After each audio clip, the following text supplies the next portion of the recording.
and let us all do we can to build a better future. I am so happy to see this. We're going to be playing some highlights of this one-on-one round 2 conversation between Bassem Youssef and Piers Morgan. Now, we did a fantastic video coverage and playing some of the highlights of their interview. Now, that video got around 20 plus million views on YouTube, which is phenomenal. But it had to deal with the discussion of the conflict between Israel and Palestine. And Bassem Youssef, in case you don't know, is a Egyptian comedian. And what he was able to do to Piers Morgan on the show was make a fool of him by using dark comedy and satire to really expose and show the utter hypocrisy of not only the United States, but also of the apartheid actions and policies of the Israeli government towards the Palestinian people and why nothing is working. And through comedy, which is an art form, by the way, through comedy, he was able to checkmate Piers Morgan. Now, a lot of us have different opinions about Piers Morgan, but I will say this. I'm impressed that he decided to have a second interview with Bassem Youssef. And this is a fantastic interview. It's face-to-face this time, not via online. It's face-to-face, which is a rarity these days, especially when you have a guest that really rakes you through the coals. You would think if this was any other commentator, be it on MSNBC or CNN or Fox News, one and done, But Piers Morgan has round 2 again. And Bassem comes out with a left hook, right hook, with comedy, but also there's some videos that also show just how insane and horrific this conflict is. And it's a conversation, and we will be playing highlights. I'll be playing most of them in their full entirety. I will be pausing, adding my own commentary as well. But first and foremost, let's pull up this article here. It is from Mediaite. Egyptian comedian Bassem Youssef described terrorism as a virus in his second interview with Piers Morgan in a wide-ranging 2-hour-long conversation. The interview followed the success of Youssef's previous appearance on Talk TV's Piers Morgan Uncensored, which garnered over 20 million views and began with the comedian gifting Morgan olive oil from the West Bank. Youssef, during his prior interview, had humorously remarked about the resilience of Palestinians and said, "All I did was just take the talking points, take reality, flip it on its head, exaggerate it." He had commented about Palestinians being very difficult to kill. The conversation focused on the humanitarian crisis in the Gaza Strip due to Israel's military campaign, which has resulted in approximately 8,000 Palestinian casualties, according to Palestinian sources. And look, folks, we've seen the imagery on social media. We've seen how devastating this conflict is. And the overall ignorance, willful ignorance of our politicians who refuse to weigh in and call for a ceasefire. If this continues on, that number of 8,000 is going to rise up. And you can't look me in the face and say, oh, once there's a ceasefire, then there'll be peace. No, war will be eternal. We have to change. So I want to pull up this first video here and play it. Let's check it out. It's not about Hamas anymore. It is not about Hamas. They can tell you it's about Hamas, but it's not about. It is basically. They have said it many times, Piers. This is a way to kind of push them into Sinai. This is not about eradicating Hamas. This ship has sailed. I am sorry, but anybody who still believes that this is about Hamas is stupid, because I don't agree with that. Really? No, because I think. But why they're? I tell you, I don't agree. There are like 100 people. I think any country that suffered the kind of terror attack that Israel suffered, with the kind of. Oh yes, let's talk about that terror attack. Look, 1,400 people dying, absolutely terrible. But I have to raise the question and ask again. Tall, fortified, concrete walls, barbed wires, watchtowers, cameras, drones, aerial drones, troop positions, helicopters, airplanes, the best intel service. Was there just people being lazy on post? And that does happen. People get lazy. I mean, heaven forbid if there was maybe kind of sort of standout order. I'm sorry, had to say that real fast. But there could have been a stand-down order. I don't know. Maybe an excuse. It's not the first time we've seen a government or any government really backstab its own people. I mean, it's just suspicious. And by the way, you know, Prime Minister Netanyahu did have some serious domestic issues, some problems with his own government that people don't talk about or have conveniently forgotten. Death toll that occurred that day, 1,500 plus people, grandmothers, kids, young women being raped, kidnapped, beheaded, it's been reported, and so on. Well, you can raise an eyebrow. I mean, they found a young woman's skull, right? Somehow, But what about somehow it had been but severed what about from- the babies that were beheaded? And let's not forget the imagery of the children who've been hit by the aerial bombardment. We've seen the images on social media. We've seen the apartments and hospitals and schools and refugee centers blown up. Well, there was a report, and you and I had this discussion on air. You falsely quoted me, and I wanted to clarify that with you in person. You thought I'd said that 40 babies had been So beheaded. what did you say? I never said that. What did you say? I said it's been reported that 40 babies were killed, some of whom had been beheaded. That's what I said. Totally, there's a- totally different. Yeah. It's a very different. Well, it is different. Yes. You accept it? English is a second language, so So they're things different might- things. Of course, yes. Between Sure. saying 40 babies have been beheaded and 40 babies have been reported to have been killed, including So where some are those who were beheaded beheaded. babies? Well, apparently journalists are being shown utterly horrific Okay. footage. This comes to a very important question about credibility. Again, I'm not condoning what happened in October 7th, but I'm not a journalist. But as a journalist, wouldn't you take anything that an authority would say with a grain of thought? Yes. Especially if this authority have a long history of lying. So let's talk about that. And of course, how people are demanding that everyone starts condemning Hamas. Like, look, the actions of Hamas, brutal. The actions of the Israeli government, brutal. But the problem is 75 years of this conflict. The man's inhumanity to man that's taking place there. It is devastating generations to come. Something has to change. So I want to pull up this comment here, this video here, where Bassem Youssef tells Piers Morgan condemning either side in the Israel-Hamas war is just morality checkpoints. And that's what we're seeing a lot on social media. Everyone's taking sides, but no one's looking at the bigger picture of how to stop this. Because it has to stop. You want my opinion? Yes. Condemning Hamas or condemning Israel? Yes. Completely useless. Completely useless. Why? I condemn Hamas, you condemn Israel, interviews over. What happened? Nothing. It is just checkpoints, like morality checkpoints. But I've interviewed a lot of pro-Palestinians, for example, some of whom will immediately say, I unreservedly condemn the terror attacks of October the 7th, and then go on to criticize Israel. And I think that's it's a position I can completely respect. Yeah. But I find it much harder to respect a pro-Palestinian guest on my show if they simply resolutely refuse to say that they can condemn the terror attacks. I find that less worthy of respect. But you see, now here's the art of comedy, right? The art of comedy is able to poke fun successfully, by the way, because it is an art form, and ridicule every single institution and the world around you. The whole idea of the comedian is to remind all of us that we're human. That's why those court jesters way back in antiquity, especially during the medieval era, were important, because they were the only ones who could remind the king and queen that they too themselves are only human. And in this bleak world where there's nothing but madness and insanity, and at this point, I think we're all waking up to the fact that this is just the norm, the insanity that we have built around us. We have to have somebody to say, wait a minute, this is one big joke and it has to stop. Wait a minute, there has to be a clever way to do this. The way we've been doing this is so stupid. It would be funny if it weren't so sad.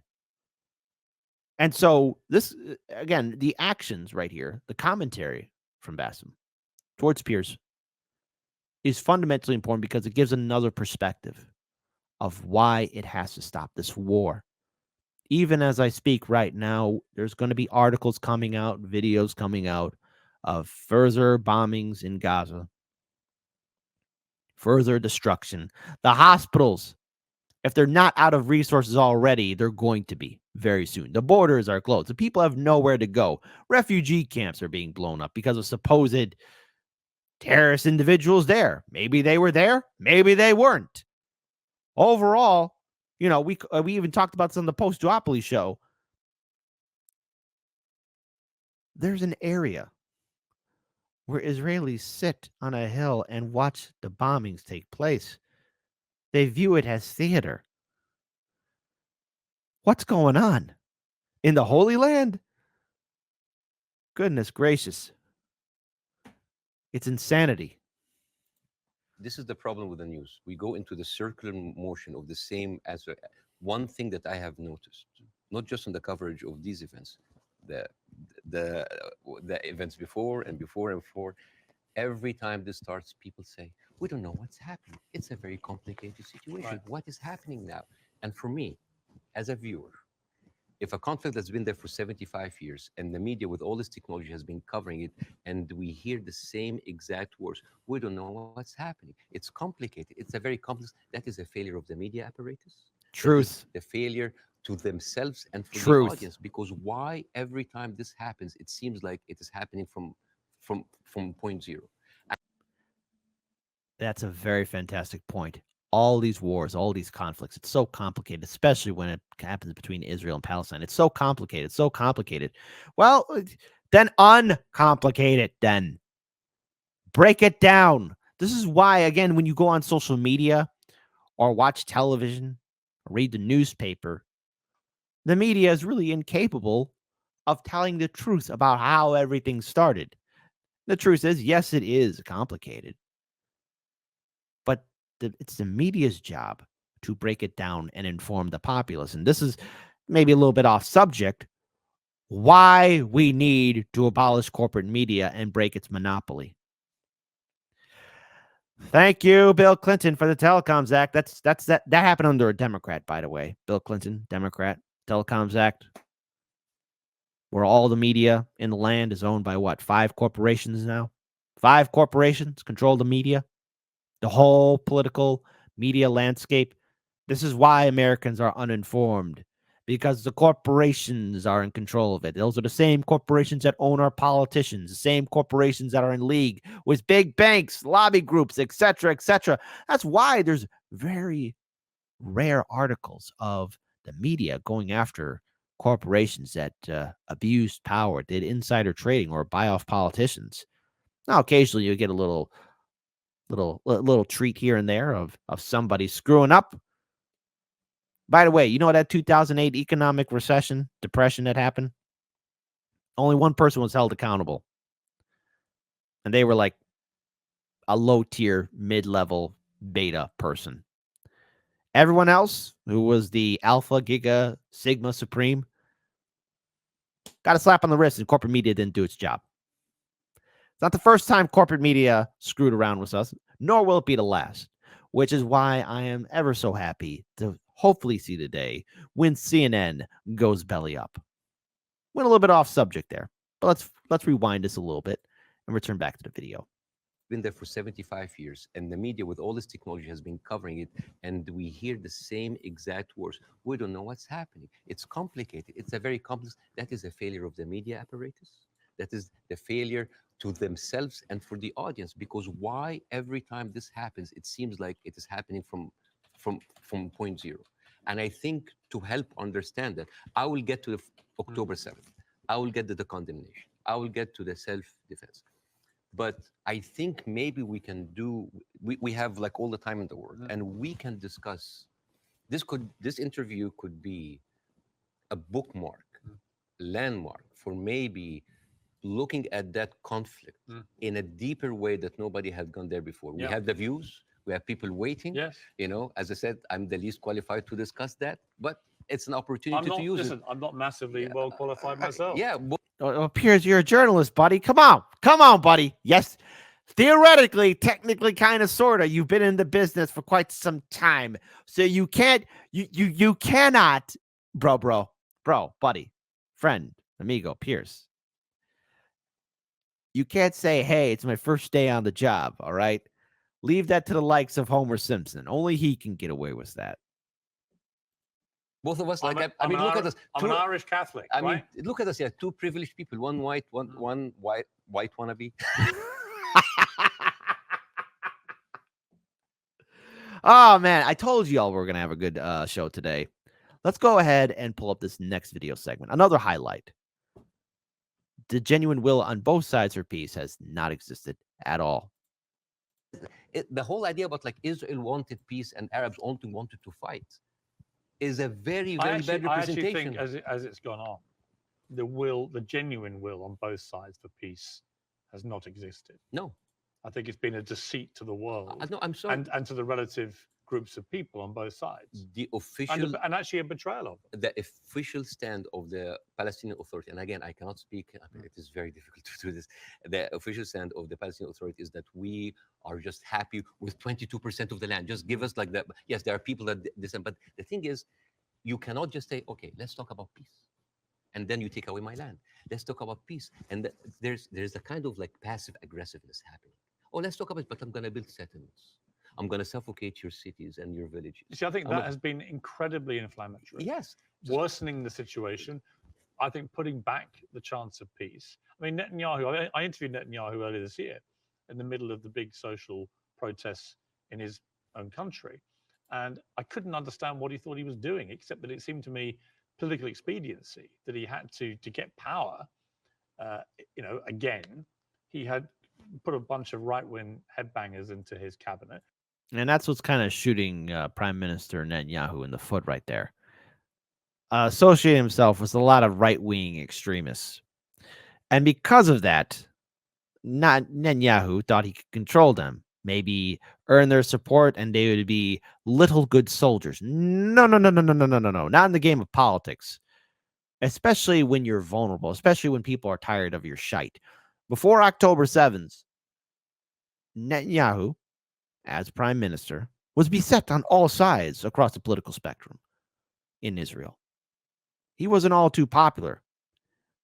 He wasn't really keeping the ship afloat, and it was hurting him. And by associating himself with an extreme right-wing faction, he opened the floodgates for further hostility, further passive-aggressive activity, too, by the way, towards the Palestinian people. Yeah, we want peace. I'm going to build a house. Yeah, we want peace. Hand over your land. Yeah, we want peace. I'm going to poison your water. Yeah, we want peace. I'm going to destroy your olive farm. So it's understandable why people would be angry. I mean, if this here's the thing. I know for a fact, no matter what state you live in, shout out to the people who live in the great state of Texas, Florida, California. Well, RIP California. Illinois, my home state, Indiana, our next door neighbor, New York, Pennsylvania, etc. All 50 states.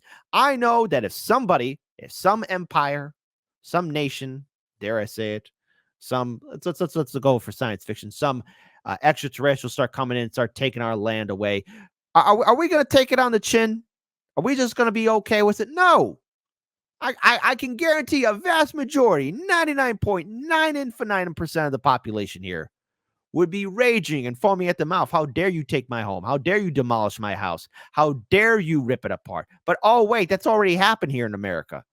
Not only for the Native Americans, but hey, regular U.S. citizens. There's a thing called gentrification. It's happening. People would be angry, and righteously so, if somebody goes into your neighborhood, buys up all the land, takes it out, kicks you out. Yes, the answer is people are going to get angry. And if you have a jackboot on your neck for 75 plus years, and the person who's doing it says, hey, let's talk peace, all the while they're taking the air out of you, you're going to get angry.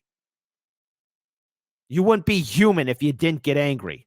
You have incredibly bad records, speak in an incredibly incendiary way about Palestinians, for example, and that he did this for power, and then he launched because they were pushing him to do it, a ridiculous assault on the integrity of the Supreme Court, the independence of the Supreme Court, and many Israelis rose up. So Netanyahu has become to me a big problem, right? And the people, all the polling shows that Israeli people are very unhappy with Netanyahu. I don't think he's ever going to actually want to forge peace. And in fact, I think he was instrumental with Hamas in wanting to keep them in power because he felt that that would create the split with the Palestinians, Yeah. with two political groups, and that would be good for Israel. And it was leaked in a Likud conference in 2019 that he was bragging about giving Hamas money because this is a way that we can keep Palestinians divided. Now, wait a minute. There's one other thing here I want to bring up here. And I'm glad that Bassem brought that up. You know, when it comes down to politics and power and manipulation, it's important that even if you're in a weak position, this is about politics and all in all, you got to have your scapegoat. And individuals like Prime Minister Netanyahu kept Hamas around because it's a convenience for him. It's okay for him to keep it around, and they brag about it. It's not the first time we've seen a government sponsor and, well, create a Frankenstein. The United States did it. You know, there was a time when good old Donny Boy Rumsfeld, remember him? Known knowns and known unknowns and known unknown and unknown unknowns. Well, this is the same Rumsfeld who also shook hands with the guy you never heard of him, Saddam Hussein. Nothing burger, nothing ever happened, but yeah, shook hands with him. And let's not talk about what Ronnie Boy Reagan did in the 80s when the Soviets were invading Afghanistan. There was this guy there, created this organization called Al-Qaeda. I know, it's brand new. Never heard of them either. And the person in charge of it was this guy, first name Osama bin Laden. Don't you see the sick system that's being played here? And to the live stream chat, people are saying, well, why is Bassem Youssef wasting his time with Piers Morgan? Because if you look at their previous interview, Bassem made a fool out of Piers. He used comedy and satire to highlight the talking points, flip them over their head, and win the argument. And the thing is, let's be clear. Piers Morgan does have a large platform. If you want to change people's mind, then you have to talk to people that may not agree with you. I don't think Bassem maybe changed Piers Morgan's mind, but he probably gave him pause to think, oh, geez, the way things are being portrayed here by the media and the 75 years of this conflict between Israel and Palestine, something ain't right. It's a start. I don't know how much further ground it will gain, but look at what's happening outside. We're seeing people calling for a ceasefire. We talked about this on the Post-Dopoly show with Due Dissidents and Revolutionary Blackout Network, where you have activists finally saying, hey, the Democrats are bad on this issue too, because Bernie ain't going to really fight for a ceasefire. Fetterman, the Frankenstein bald-headed goon, he's not going to make any kind of goddamn talks for ceasefire. And Biden doesn't know his ass from a hole in the ground. Biden's not going to do anything for a ceasefire. Everyone has to come to terms with the Democrats are not good on this. Because the Israeli lobby group, just like the military-industrial complex, big oil, big pharma, the healthcare insurance industry, banks, corporations, etc., can buy our politicians. That's why nothing is fundamentally changing. We'll pull up this next video here. And let's add it to the conversation. If it takes you all of that time, all of these civilians, to take out a few hundred guerrilla fighters. We don't know how many of the people who died. We don't know. It doesn't matter. Yeah, but Bassem, you don't know and I don't know. We don't know. But right? like we don't even know if the casualty numbers are correct because they're all coming from Hamas. And we should and we should believe Israel? No, not necessarily. No. I don't believe either side. But here's my problem with Israel. Here's my point. I don't think we should assume that we know these statistics are correct. Mm-hmm. I don't think we should assume we know exactly how many children are being killed. We do know a lot have been killed. So the moral argument remains the same. But we don't know how many Hamas terrorists have been killed in the last 3 weeks. We just don't know, do we? So basically, we're dealing with a very incompetent military force that has been sucking America dry for years, and then they cannot do the job. But how else do they get rid of Hamas? Not like that. How do they do it? I don't know, but not like that, because they've been trying. But you've got to have another. They have. First of all, I'm not a military expert. Second of all, they've been trying the same thing for years. They go in. This is not an eye for an eye anymore. This is an eye, a limb, a life, a house, a neighborhood, a whole population for an eye. They don't see. I mean, your friend Ben Shapiro that you particularly despise. Oh, I love Ben Shapiro. He's very smart. Oh, yeah, but you. I wanted to play that because it's important to talk about how it has to change. The entire political spectrum has to change its coverage and talk about why the current attempts for peace talks never worked. This was all part of a plan. And yes, it's a horrific plan of further land grab. And there will always be a reaction towards the policies that Israel was doing towards the Palestinian people. Things have to change because we're seeing the bombings. And with so much death and despair, of course, people are going to want to be angry. And of course, people will want revenge. If there's going to be any kind of peace, the current players on the board have to change up how the game is being played. You've been very critical. I mean, that's fair enough. I'm sure he would be of you. But when I asked him about proportion, he said I don't care about a proportionate response. So let's kill civilians as Hamas did this, so we are going to get rid of Hamas. But it's not in his eyes. It wasn't eye for an eye, tooth for a tooth. It was this group of terrorists did this, and we are now going to rid the world of these terrorists. And this is very important to look at things in context. When you see how Israelis talk inside their community, there was a very famous post by Uriel Elitzol. He is the speechwriter of Netanyahu. He said, "What is so horrific about understanding that the whole Palestinian people are our enemies? All of them are enemy combatants. We should kill them, kill their mother, destroy their homes, the homes that they raised those snakes, so no snakes will be raised in this house anymore." And this was reposted by Ali Chaket, which is the minister of, wait for it, justice. It's not about Hamas anymore. Let's stop here for a second. When you turn a person into the other, you're taking away their humanity. Notice again that those words of that all the Palestinian people are enemy. Are they? Every single one? I mean, this is how most wars are started, through misunderstanding and hatred, through ignorance and greed, through the fact that people can be manipulated to hate their brother.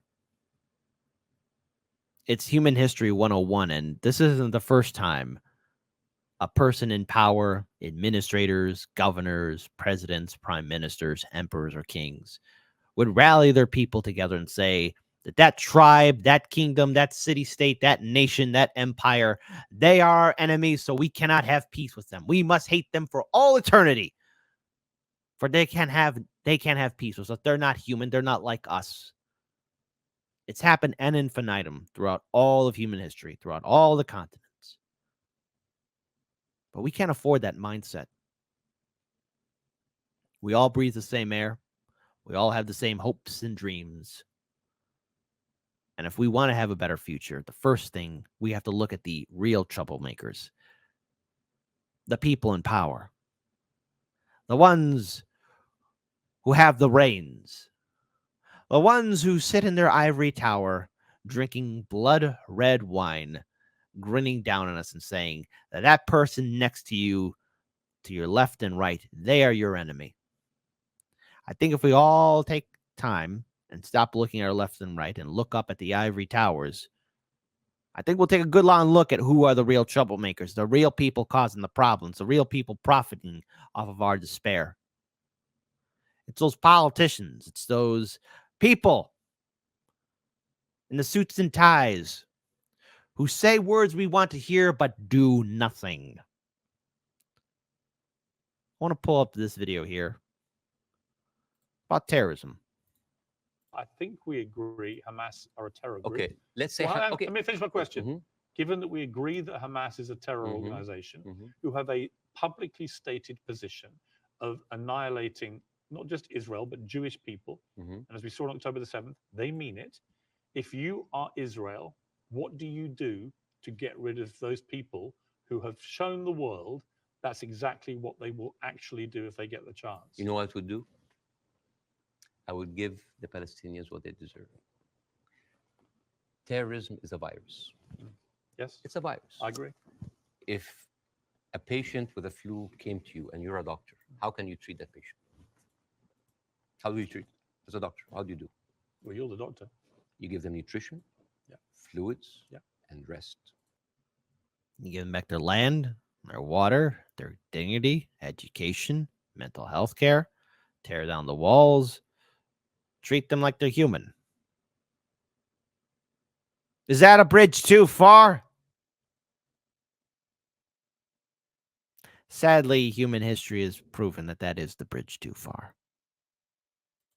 So the immunity of the body gets rid of the virus on its own. If I received that patient with a flu and I took a sledgehammer, it's like, why are you not getting better? Do you think that patient will get better? No. The beatings will continue until morale improves. The beatings will continue until you get better. Let's just rewind that. Virus on its own. If I received that patient with a flu and I took a sledgehammer, it's like, why are you not getting better? Do you think that patient will get better? No. You are weakening him. You are making him worse. Israel did not just like weaken the body of Palestinians, making them unable to get rid of hate and radicalism. Now, I want to switch up this video segment and play a few other highlights because they do have a conversation, Piers Morgan and Bassem, about really more of, how people have treated Bassem in the past, how he has gotten death threats, and even how he was even afraid and a little scared to go on Piers Morgan's show in the first place. But first things first, let's talk about delicious olive oil. Delicious olive oil. Because Bassem gives Piers a gift. And I just want to switch things up. Can I Yes. show? Okay. So this is a gift from me and my wife. This is olive oil from the West Bank. Ah, Whenever I go to Jordan a lot, but my wife also like ask for the oil from the West Bank. it's very good. Hold on. I love that look right there. Because that's how you know the food is good. That look right there. Hold on. I go to Jordan a lot, but my wife also like Wait. ask for the oil from the West Bank. It's very good. It's like, come on, my G, my dog, Piers. We may not agree on a lot of things, probably 100% of the time. But dude, don't look me in the eye and say that you ain't going to like it. Because trust me on it, folks. Hold on. Savor every bite because this is delicious. Third time's a charm. All right. It's the last time I'm rewinding this, but come on. This is like perfect meme right here. I go to Jordan a lot, but my wife also like ask for the oil from the West Bank. It's very good. It's like that side eye right there. Like my G. You don't know. He don't know. It is the best oil ever. And the thing is, the olive trees, they survive up to 600 years. And they are passed from one generation to the other. And it is like a family heritage. And the way that you do it, so this is za'atar. Za'atar is basically thyme, and you add to it sesame and a bunch of herbs. And the way that you eat that, you take like a piece of bread. We don't have to do it now, maybe at the end of the interview. Yeah, we'll do it, yeah. And you soak it a little bit in the oil, and then you take the za'atar. And I'll demonstrate here. Hold on. We're getting a full-on education right here. And then, and then here. I love it. love Well, I it. love Arabic food. So You're at the end of the interview, you're leaving with this oil. So I it's will yours. take that. It's and- yours. That Well, yeah. thank you. And it's very kind of No. your wife. Thank you. No. Thank you very much for me. Well, I'm the one who bought it, but it's okay. Because I've worked up a hell of a All hunger right. in 2 hours of interview, and you have brought your wife's cooking. So, okay. Hala. So hey, after a 2-hour interview, time for some snacks, my friends. So tell me again how I do this. Okay, so basically, Take a piece of this, you put it in the olive oil, yes, which is from the West Bank, yeah, from the West Bank, and then a little bit of this, yes, like that. yes. This is like amazing oil coming from the olive tree. Yeah, it's good. This has come from the West Bank. Mm. Since 1967, Israel have actually uprooted 800,000 olive trees. Just 800,000 olive trees. Those trees can live for 600 years. 600 years. Trees handed down from one generation to another. Think of all the stories that those trees have witnessed, saw, the generations that came by. 600 years, 800,000 trees uprooted, forever lost. You know, I like to be optimistic about humanity, but sometimes, and this is humans in general, humans across the board, we have done this. It is incredible. It is incredible how we as humans have destroyed wonderful natural works of art and creation that have been around longer and will last longer than many of us will ever walk this earth.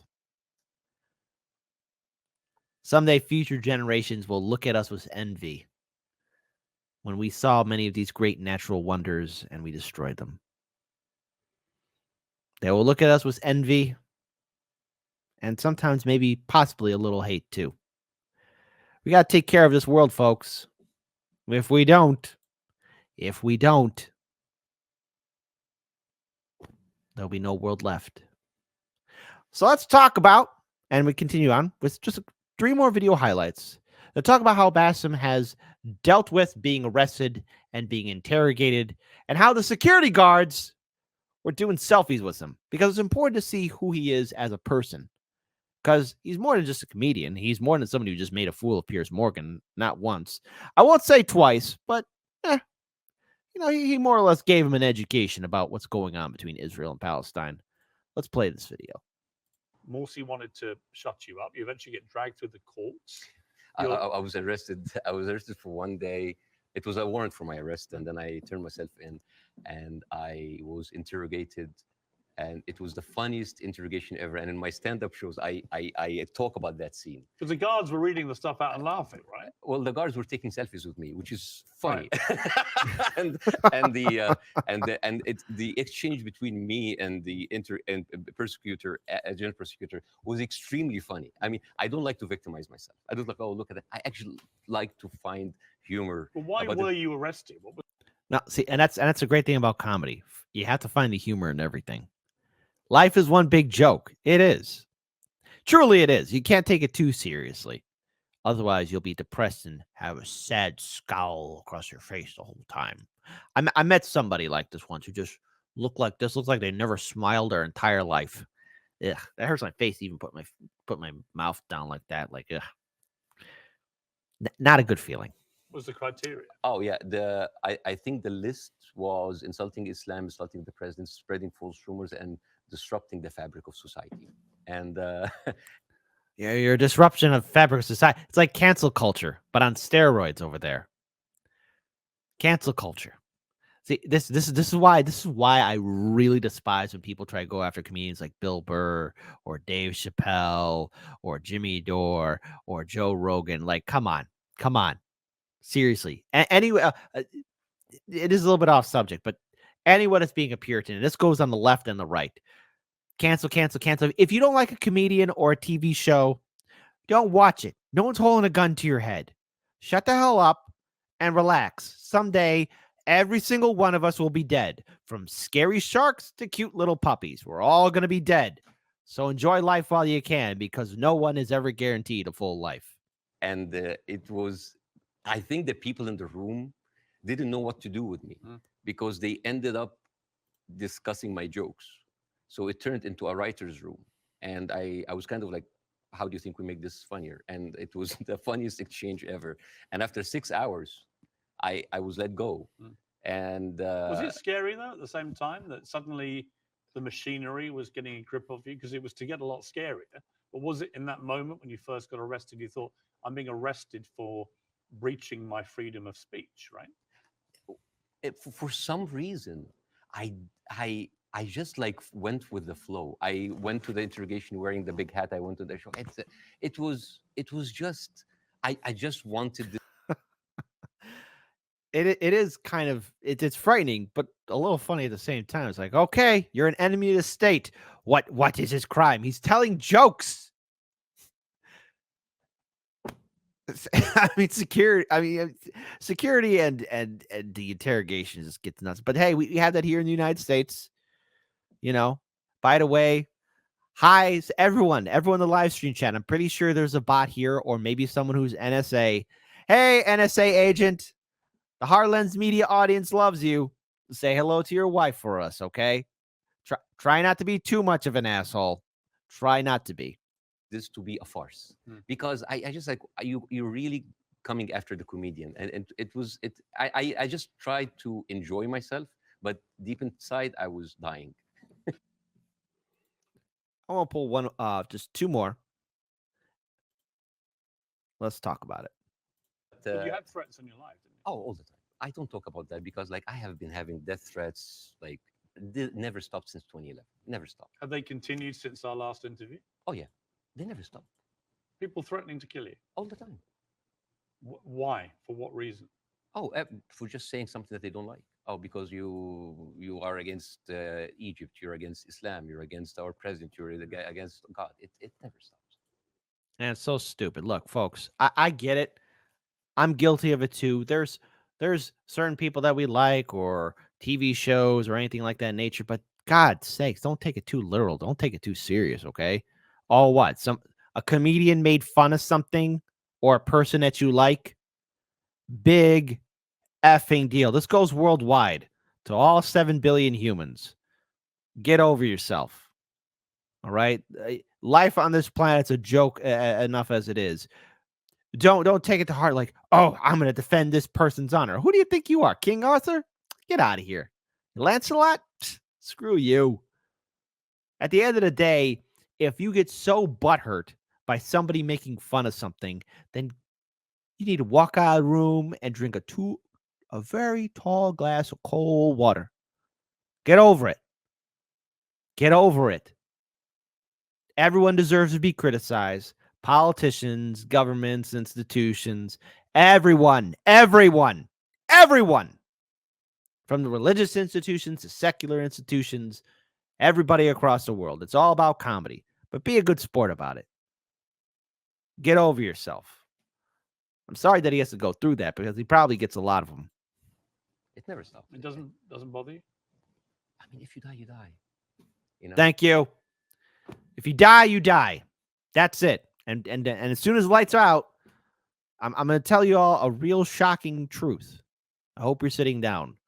Once you're gone, the world will continue to move on. I know, controversial statement. If you die, you die. I mean, since when, whatever, like, nobody guards deflected a bullet. You know, maybe the guy who was with Ronald Reagan. But Yeah. I think it's like whatever. Even like at a certain point, I actually had like private security, and then I told them I can't. I cannot live like that. If that's my destiny, if I die, I'll just die. I want to pull up one last final video. And this is where Bassem tells Piers that he was scared to come onto his show. So let's play it. I refused to come on your show when your producers first called me for the first interview because I was scared. I was afraid. For me, that was a career suicide. Because I'm talking. This is even important because you are someone who's always talked about like against cancel culture, about like speaking your mind out, speaking your mind out. Yes. I left Egypt and I came to America, the land of the free, the home of the brave. But I didn't know that there was a fine print said that you cannot speak about Israel. I have issue with that. Israel is a foreign country. They're allies. Good. But you we can give them. speak about Israel. Can How you? many people lost their job? Can you? Can you really? Can you really? This is how you know, and even then, it's even bigger than that. There's a lot of things you can't talk about. And freedom of speech is being put on the chopping block here in this country. We have to preserve freedom of speech, a true free press. But that's all hanging by a single thread. If it's not going to be cut, it's going to get cut pretty soon.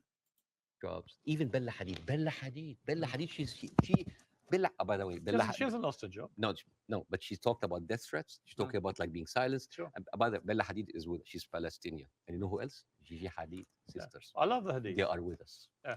Anyway, I so know them both. They're very nice. yeah, but the thing is, if you are that high and you cannot speak about it, and it's not about it's Well, you like can. You just have to. You can. I mean, I've spoken out about these issues, and you get shot at, not literally, but metaphorically. Well, hold on, Piers. Sometimes people are attacked. Day long on social media. That shouldn't stop people from doing it. I'm just like wondering, as an You American, do. as an American, yeah, but like, I'm doing now because like the first interview went well. Right. I'm doing that because I want people to see that you can really speak up and not just get canceled, but get rewarded. True. So what can you take away from this? First of all, number one, it's without a shadow of a doubt Bassem won. But it's more than just that. It can't be petty. It can't break it down that simple. It's more of the fact that we have to talk in a broader spectrum about why this conflict is insane, why it needs to have an immediate solution, peace in our times, but also for the fact that we need to ensure that the right to criticize and call out hypocrisy must be maintained. No one can just be afraid to hide in a corner, and it takes a lot of courage to put yourself out there. And especially through comedy, that's the best form into really challenging power. The status quo. You have to challenge power. You have to be unapologetic, and you have to go at it 100% and truly, truly bring in real criticism against the establishment. See, corporate media right now, they're already playing videos. I mean, we already saw Wolf Blitzer not once, but twice in a 2-minute video where he's talking to an IDF spokesperson. You do realize that refugee center was bombed, right? And even though Wolf Blitzer is from CNN, everybody sees it. Everybody saw that video. It's gone viral. We've all seen all the videos on social media. We have to call this out. We have to call for a ceasefire. There has to be peace. But more importantly, the current system at play just doesn't work because it's not going to work. You could say, oh, we want to have peace talks. All the while you're building more land, bombing more hospitals. Nothing's going to change until people want to get things done to make change effective. So shout out to Bassem Youssef. And yes, even shout out to Piers Morgan for having this conversation. Perhaps it will enlighten people. Perhaps it will inspire people to really question the system, question why things are the way they are. It's not complicated. It's not complicated at all to have a conversation and actually come down with a real solution for peace. We have people in positions of power that make it so complicated that we can't talk to each other, and that has to change.